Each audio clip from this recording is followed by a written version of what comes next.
distinguished delegates to the world's Parliament of Religions, ladies and gentlemen, welcome to the afternoon session of the opening day today, the 11th of September, 1893.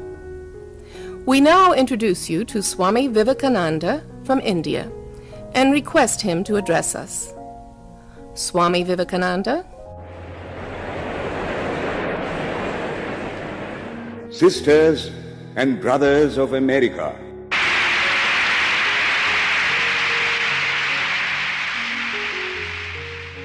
it fills my heart with joy unspeakable to rise in response to the warm and cordial welcome which you have given us. I thank you in the name of the most ancient order of monks in the world. I thank you in the name of the Mother of Religions, and I thank you in the name of the millions and millions of Hindu people of all classes and sects. My thanks also to some of the speakers on this platform who, referring to the delegates from the Orient, have told you that these men from far-off nations may well claim the honor of bearing to different lands the idea of toleration. I am proud to belong to a religion which has taught the world both tolerance and universal acceptance. We believe not only in universal toleration, but we accept all religions as true. I am proud to belong to a nation which has sheltered the persecuted and the refugees of all religions and all nations of the earth. I am proud to tell you that we have gathered in our bosom the purest remnant of the Israelites who came to southern India and took refuge with us in the very year in which their holy temple was shattered to pieces by Roman tyranny. I am proud to belong to the religion which has sheltered and is still fostering the remnant of the grand Zoroastrian nation. I will quote to you, brethren, a few lines from a hymn which I remember to have repeated from my earliest boyhood, which is every day repeated by millions of human beings. As the different streams, having their sources in different places, all mingle their water in the sea, so, O Lord, the different paths which men take through different tendencies, various though they appear, crooked or straight, all lead to Thee. The present convention, which is one of the most august assemblies ever held, is in itself a vindication, a declaration to the world of the wonderful doctrine preached in the Gita. Whosoever comes to me, through whatsoever form, I reach him. All men are struggling through paths which in the end lead to me. Sectarianism, bigotry, and its horrible descendant, fanaticism, have long possessed this beautiful earth. They have filled the earth with violence, drenched it often and often with human blood, destroyed civilization, and sent whole nations to despair. Had it not been for these horrible demons, human society would be far more advanced than it is now. But their time is come, and I fervently hope that the bell that tolled this morning in honor of this convention may be the death knell of all fanaticism, of all persecutions with the sword or with the pen, and of all uncharitable feelings between persons wending their way to the same goal.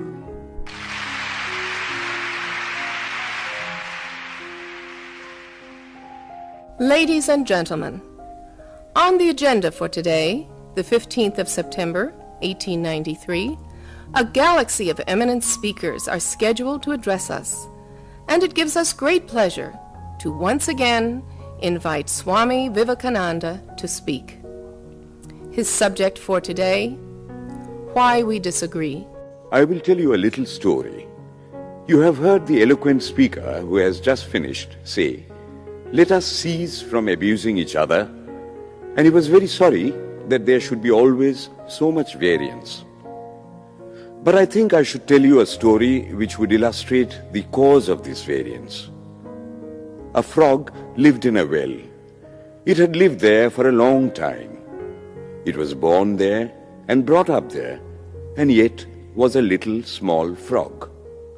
Of course, the evolutionists were not there then to tell us whether the frog lost its eyes or not, but for our story's sake, we must take it for granted that it had its eyes, and that it every day cleansed the water of all the worms and bacilli that lived in it with an energy that would do credit to our modern bacteriologists. In this way, it went on and became a little sleek and fat. Well, one day, another frog that lived in the sea came and fell into the well. "Where are you from?" "I am from the sea." "The sea? How big is that? Is it as big as my well?" And he took a leap from one side of the well to the other. "My friend," said the frog of the sea, "how do you compare the sea with your little well?" Then the frog took another leap and asked, "Is your sea so big?" "What nonsense you speak, to compare the sea with your well." "Well then," said the frog of the well, "nothing can be bigger than my well. There can be nothing bigger than this. This fellow is a liar, so turn him out." That has been the difficulty all the while. I am a Hindu. I am sitting in my own little well and thinking that the whole world is my little well. The Christian sits in his little well and thinks the whole world is his well. The Mohammedan sits in his little well and thinks that is the whole world. I have to thank you of America for the great attempt you are making to break down the barriers of this little world of ours, and hope that in the future the Lord will help you to accomplish your purpose.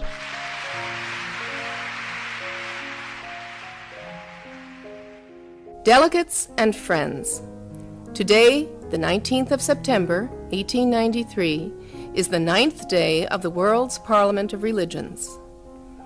We have had the privilege of listening to many distinguished speakers from the world over address us on a variety of subjects.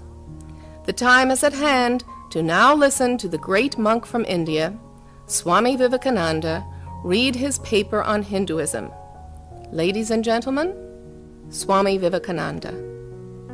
From the high spiritual flights of the Vedanta philosophy, of which the latest discoveries of science seem like echoes, to the low ideas of idolatry with its multifarious mythology, the agnosticism of the Buddhists and the atheism of the Jains, each and all have a place in the Hindu's religion.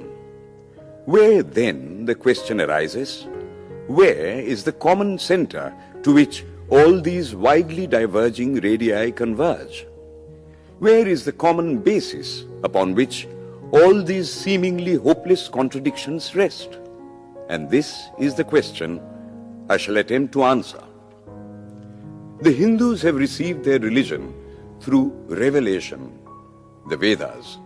They hold that the Vedas are without beginning and without end. It may sound ludicrous to this audience how a book can be without beginning or end. But by the Vedas, no books are meant. They mean the accumulated treasury of spiritual laws discovered by different persons in different times. Just as a law of gravitation existed before its discovery and would exist if all humanity forgot it, so is it with the laws that govern the spiritual world.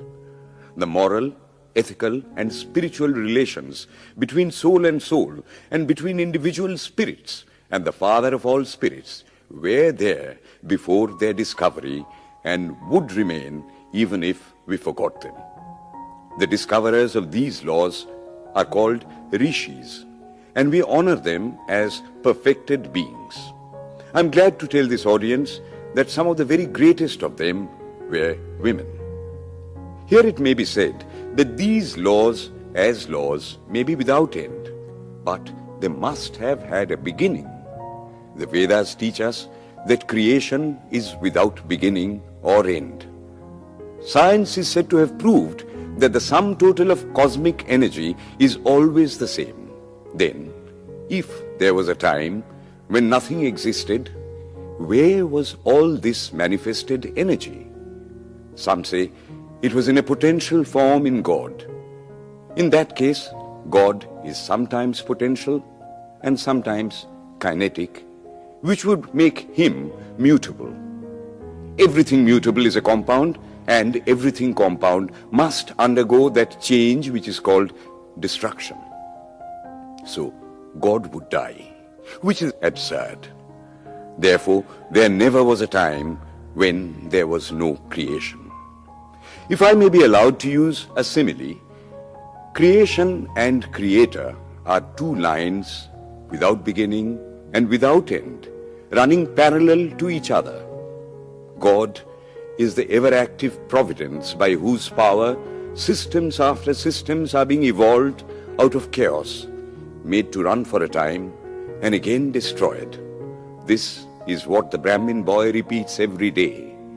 The sun and the moon the Lord created like the suns and moons of previous cycles.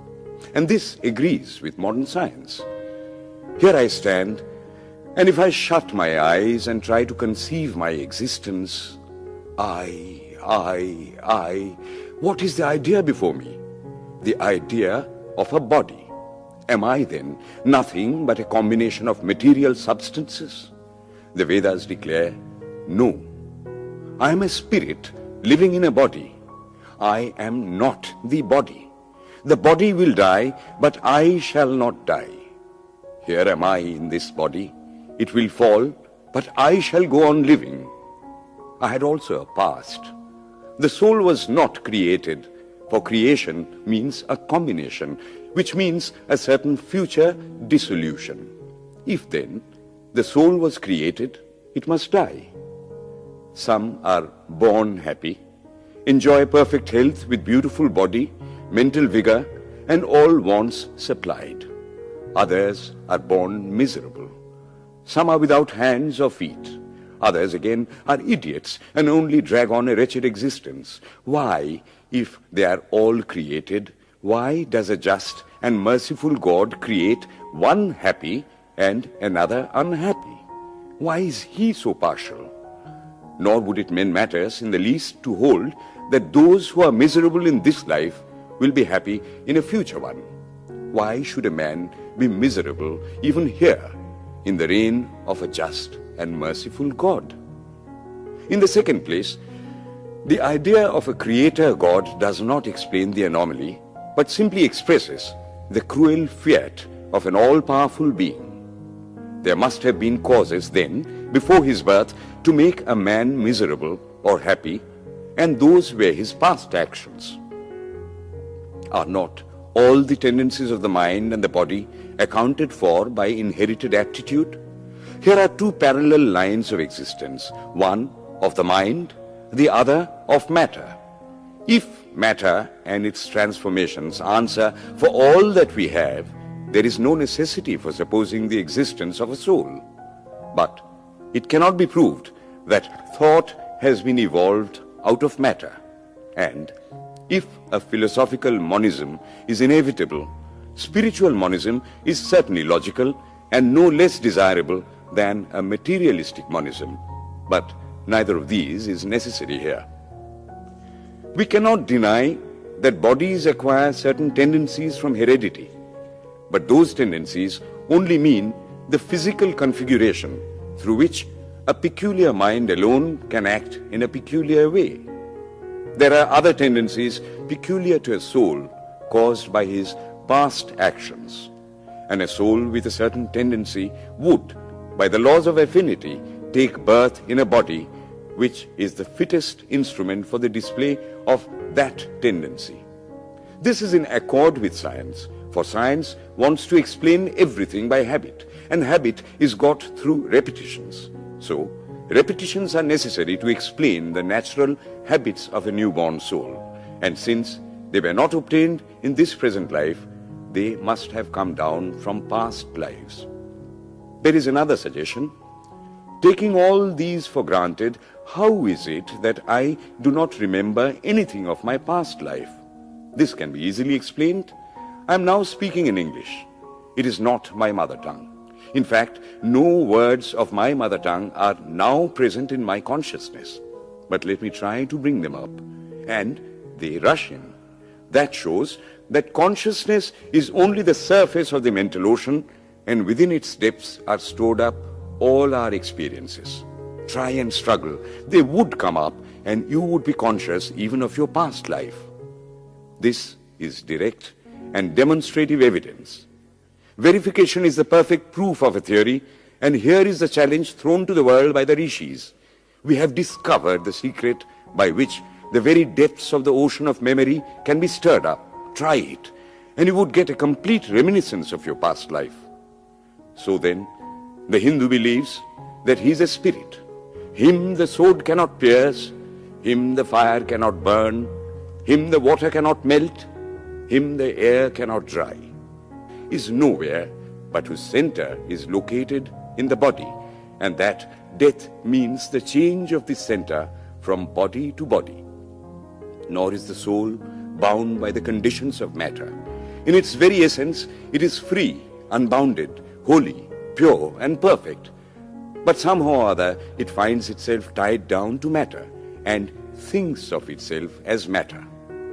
Why should the free, perfect and pure being be thus under the thraldom of matter, is the next question. How can the perfect soul be deluded into the belief that it is imperfect? We have been told that the Hindus shirk the question and say that no such question can be there. Some thinkers want to answer it by positing one or more quasi-perfect beings and use big scientific names to fill up the gap. But naming is not explaining. The question remains the same. How can the perfect become the quasi-perfect? How can the pure, the absolute, change even a microscopic particle of its nature? But the Hindu is sincere. He does not want to take shelter under sophistry.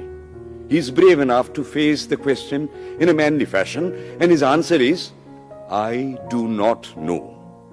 I do not know how the perfect being, the soul, came to think of itself as imperfect, as joined to and conditioned by matter. But the fact is a fact for all that. It is a fact in everybody's consciousness that one thinks of oneself as the body. The Hindu does not attempt to explain why one thinks one is the body.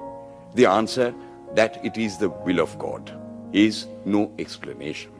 This is nothing more than what the Hindu says, I do not know. Well then, the human soul is eternal and immortal, perfect and infinite, and death means only a change of center from one body to another.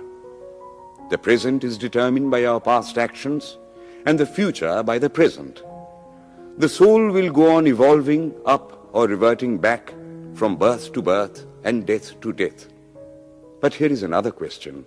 Is man a tiny boat in a tempest, raised one moment on the foamy crest of a billow and dashed down into a yawning chasm the next, rolling to and fro at the mercy of good and bad actions, a powerless, helpless wreck in an ever-raging, ever-rushing, uncompromising current of cause and effect, a little moth placed under the wheel of causation, which rolls on, crushing everything in its way, and waits not for the widow's tears or the orphan's cry? The heart sinks at the idea. Yet, this is the law of nature. Is there no hope? Is there no escape? Was the cry that went up from the bottom of the heart of despair. It reached the throne of mercy, and words of hope and consolation came down and inspired a Vedic sage, and he stood up before the world and in trumpet voice proclaimed the glad tidings. Hear ye, children of immortal bliss, even ye that reside in higher spheres. I have found the Ancient One who is beyond all darkness, all delusion. Knowing him alone, you shall be saved from death over again. Children of immortal bliss. What a sweet, what a hopeful name. Allow me to call you, brethren, by that sweet name, heirs of immortal bliss. Yea, the Hindu refuses to call you sinners. We are the children of God, the sharers of immortal bliss, holy and perfect beings. Ye divinities on earth, sinners. It is a sin to call a man so. It is standing libel on human nature. Come up, O lions, and shake off the delusion that you are sheep. You are souls immortal, spirits free, blessed and eternal. Ye are not matter, ye are not bodies. Matter is your servant, not you the servant of matter. Thus it is that the Vedas proclaim not a dreadful combination of unforgiving laws, not an endless prison of cause and effect, but that at the head of all these laws, in and through every particle of matter and force stands one, by whose command the wind blows, the fire burns, the clouds rain, and death stalks upon the earth. And what is his nature? He is everywhere, the pure and formless one, the Almighty and the All-Merciful. Thou art our Father, thou art our Mother, thou art our beloved friend, thou art the source of all strength. Give us strength. Thou art he that beareth the burdens of the universe. Help me bear the little burden of this life. Thus sang the rishis of the Vedas. And how to worship him? Through love. He is to be worshipped as the one beloved, dearer than everything in this and the next life. This is the doctrine of love declared in the Vedas, and let us see how it is fully developed and taught by Krishna, whom the Hindus believe to have been God incarnate on earth. He taught that a man ought to live in this world like a lotus leaf, which grows in water but is never moistened by water. So a man ought to live in the world, his heart to God and his hands to work. It is good to love God for hope of reward in this or the next world, but it is better to love God for love's sake. And the prayer goes, Lord, I do not want wealth, nor children, nor learning. If it be thy will, I shall go from birth to birth. But grant me this, that I may love thee without the hope of reward. Love unselfishly for love's sake. One of the disciples of Krishna, the then Emperor of India, was driven from his kingdom by his enemies and had to take shelter with his queen in a forest in the Himalayas. And there, one day, the queen asked him how it was that he, the most virtuous of men, should suffer so much misery. Yudhishthira answered, Behold, my queen, the Himalayas. How grand and beautiful they are. I love them. They do not give me anything, but my nature is to love the grand, the beautiful. Therefore, I love them. Similarly, I love the Lord. He is the source of all beauty, of all sublimity. He is the only object to be loved. My nature is to love him, and therefore I love. I do not pray for anything. I do not ask for anything. Let him place me wherever he likes. I must love him for love's sake. I cannot trade in love. The Vedas teach that the soul is divine, only held in the bondage of matter.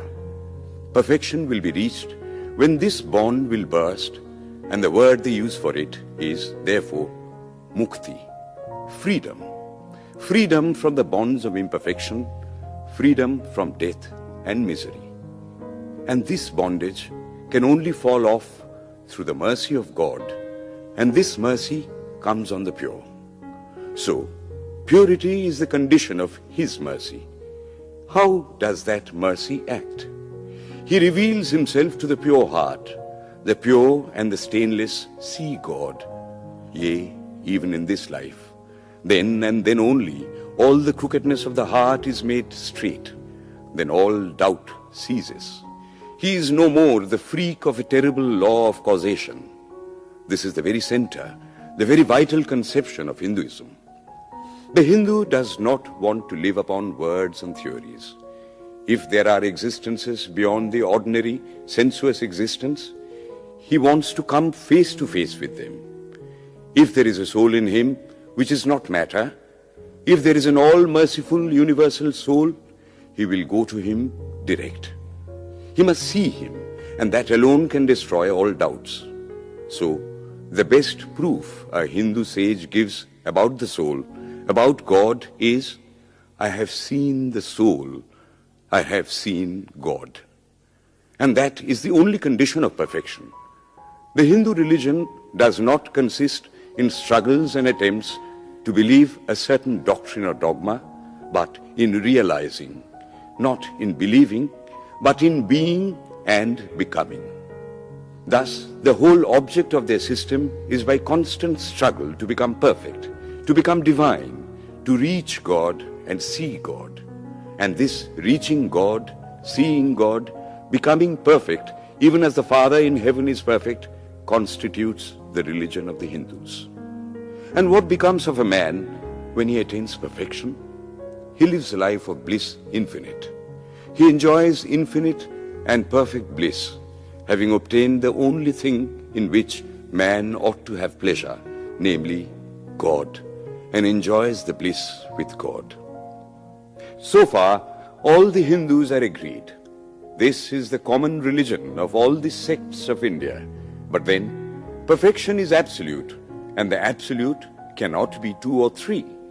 It cannot have any qualities. It cannot be an individual. And so, when a soul becomes perfect and absolute, it must become one with Brahma, and it would only realize the Lord as the perfection, the reality of its own nature and existence, the existence absolute, knowledge absolute, and bliss absolute.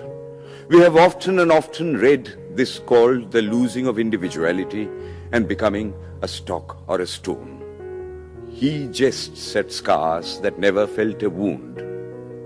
I tell you, it is nothing of the kind. If it is happiness to enjoy the consciousness of this small body, it must be greater happiness to enjoy the consciousness of two bodies, the measure of happiness increasing with the consciousness of an increasing number of bodies, the aim, the ultimate of happiness being reached when it would become a universal consciousness. Therefore, to gain this infinite universal individuality, this miserable little prison individuality must go.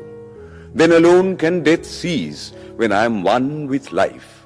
Then alone can misery cease when I am one with happiness itself. Then alone can all error cease when I am one with knowledge itself.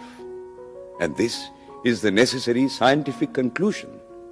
Science has proved to me that physical individuality is a delusion, that really my body is one little continuously changing body in an unbroken ocean of matter, and Advaita, or unity, is the necessary conclusion with my other counterpart, soul. Science is nothing but the finding of unity. As soon as science would reach perfect unity, it would stop from further progress, because it would reach the goal. Thus, chemistry could not progress farther when it would discover one element out of which all others could be made. Physics would stop when it would be able to fulfill its services in discovering one energy of which all the others are but manifestations. And the science of religion become perfect when it would discover Him who is the one life in a universe of death, Him who is the constant basis of an ever-changing world, one who is the only soul of which all souls are but delusive manifestations. Thus is it, through multiplicity and duality, that the ultimate unity is reached. Religion can go no farther. This is the goal of all science. All science is bound to come to this conclusion in the long run. Manifestation and not creation is the word of science today. And the Hindu is only glad that what he has been cherishing in his bosom for ages is going to be taught in more forcible language and with further light from the latest conclusions of science. Descend we now from the aspirations of philosophy to the religion of the ignorant. At the very outset, I may tell you that there is no polytheism in India. In every temple, if one stands by and listens, one will find the worshippers applying all the attributes of God, including omnipresence, to the images. It is not polytheism, nor would the name henotheism explain the situation. The rose, called by any other name, would smell as sweet. Names are not explanations. The tree is known by its fruits. When I have seen amongst them that are called idolaters, men the like of whom, in morality and spirituality and love, I have never seen anywhere, I stop and ask myself, can sin beget holiness? Superstition is a great enemy of man, but bigotry is worse. Why does a Christian go to church? Why is the cross holy? Why is the face turned toward the sky in prayer? Why are there so many images in the Catholic Church? Why are there so many images in the minds of Protestants when they pray? My brethren, we can no more think about anything without a mental image than we can live without breathing. By the law of association, the material image calls up the mental idea and vice versa. This is why the Hindu uses an external symbol when he worships.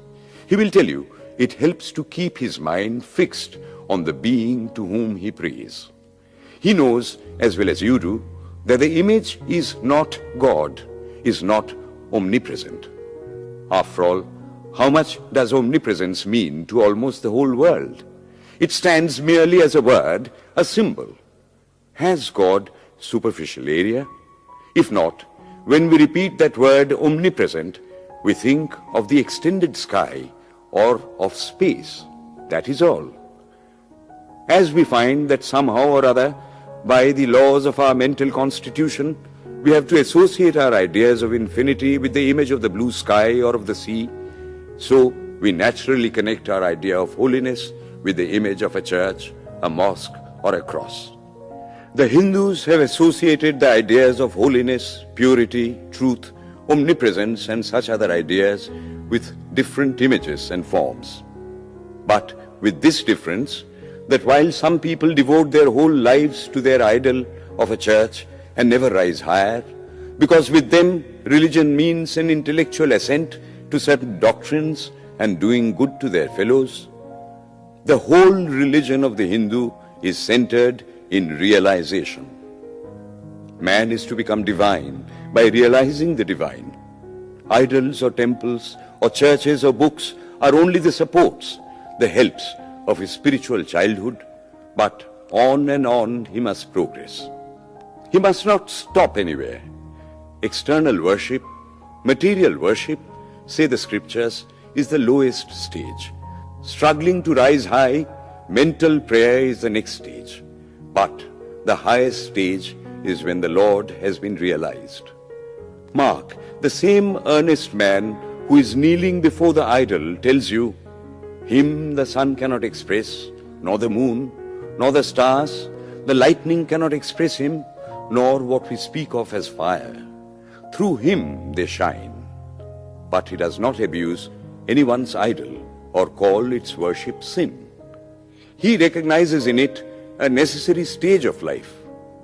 The child is father of the man. Would it be right for an old man to say that childhood is a sin or youth is a sin?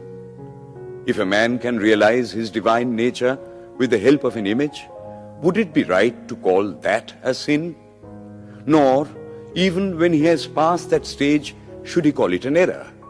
To the Hindu, man is not traveling from error to truth, but from truth to truth, from lower to higher truth.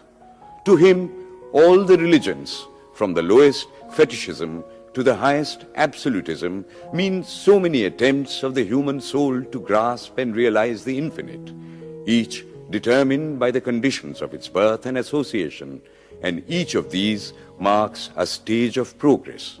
And every soul is a young eagle soaring higher and higher, gathering more and more strength till it reaches the glorious sun. Unity in variety is the plan of nature, and the Hindu has recognized it. Every other religion lays down certain fixed dogmas and tries to force society to adopt them. It places before society only one coat which must fit Jack and John and Henry all alike. If it does not fit John or Henry, he must go without a coat to cover his body. The Hindus have discovered that the absolute can only be realized or thought of or stated through the relative, and the images, crosses and crescents are simply so many symbols, so many pegs to hang spiritual ideas on. It is not that this help is necessary for everyone, but those that do not need it have no right to say that it is wrong, nor is it compulsory in Hinduism. One thing I must tell you, idolatry in India does not mean anything horrible. It is not the mother of harlots. On the other hand, it is the attempt of undeveloped minds to grasp high spiritual truths. The Hindus have their faults, they sometimes have their exceptions, but mark this, they are always for punishing their own bodies and never for cutting the throats of their neighbors. If the Hindu fanatic burns himself on the pyre, he never lights the fire of inquisition. And even this cannot be laid at the door of his religion any more than the burning of witches can be laid at the door of Christianity.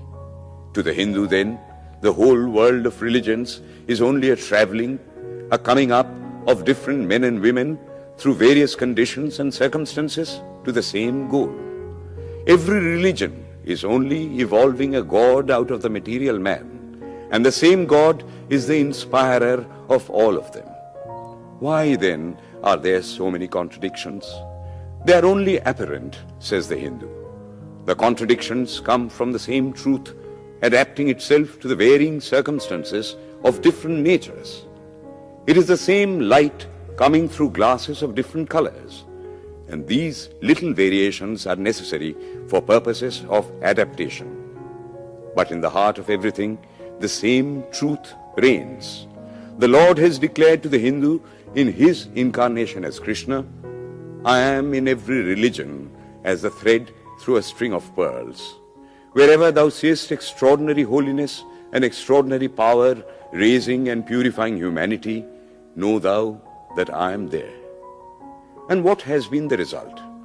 I challenge the world to find throughout the whole system of Sanskrit philosophy any such expression as that the Hindu alone will be saved and not others.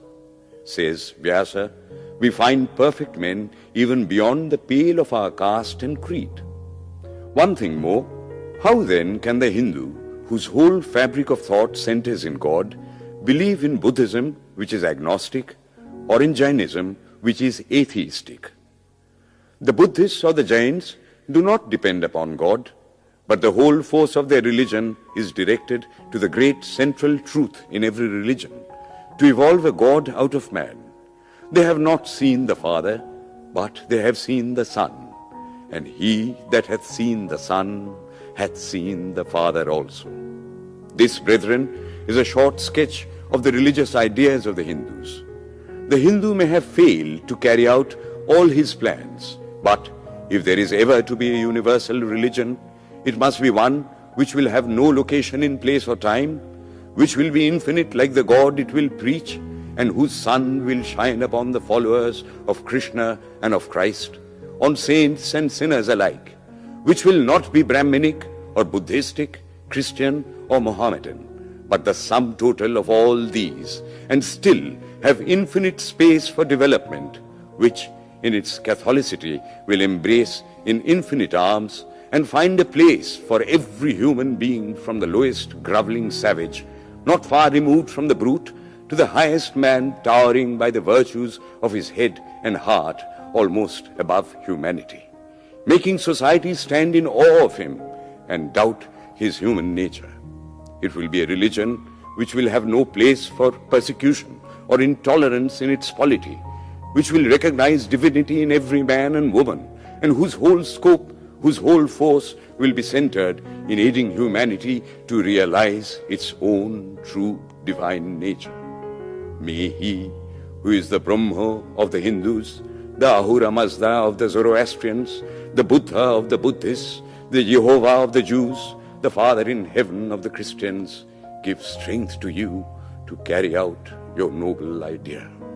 The star arose in the east. It traveled steadily towards the west, sometimes dimmed and sometimes effulgent, till it made a circuit of the world. And now it is again rising on the very horizon of the east, the borders of the sun pole, 1,000-fold more effulgent than it ever was before.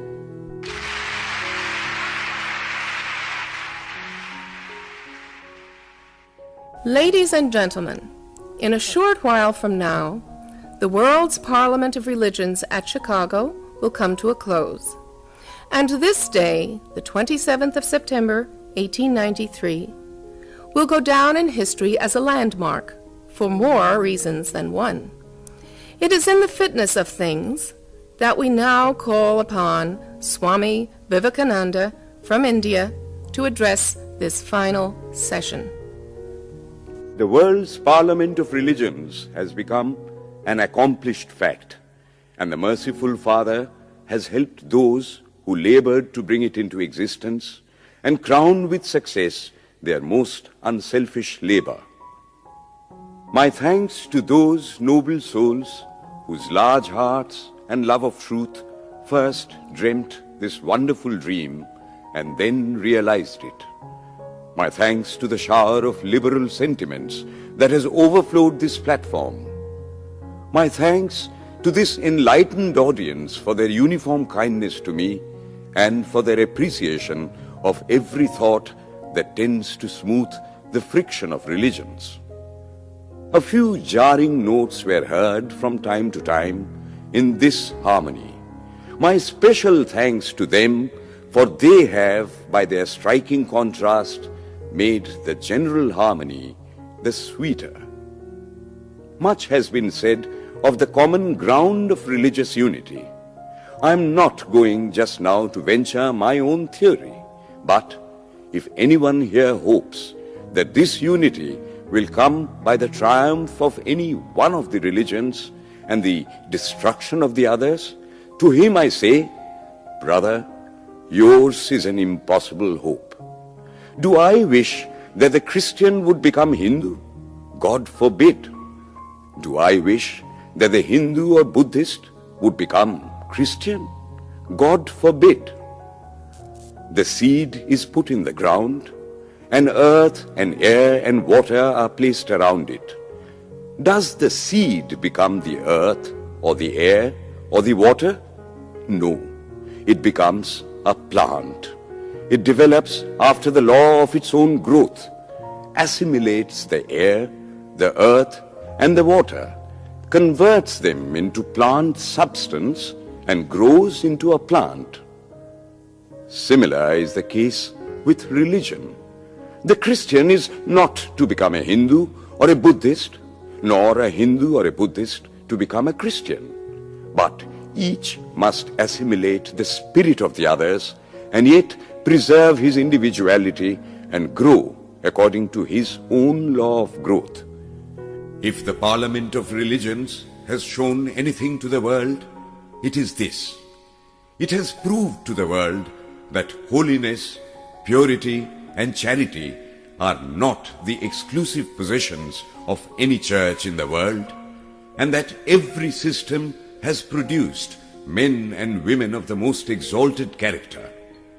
In the face of this evidence, if anybody dreams of the exclusive survival of his own religion and the destruction of others, I pity him from the bottom of my heart and point out to him that upon the banner of every religion will soon be written, in spite of resistance, help and not fight, assimilation and not destruction, harmony and peace and not dissension.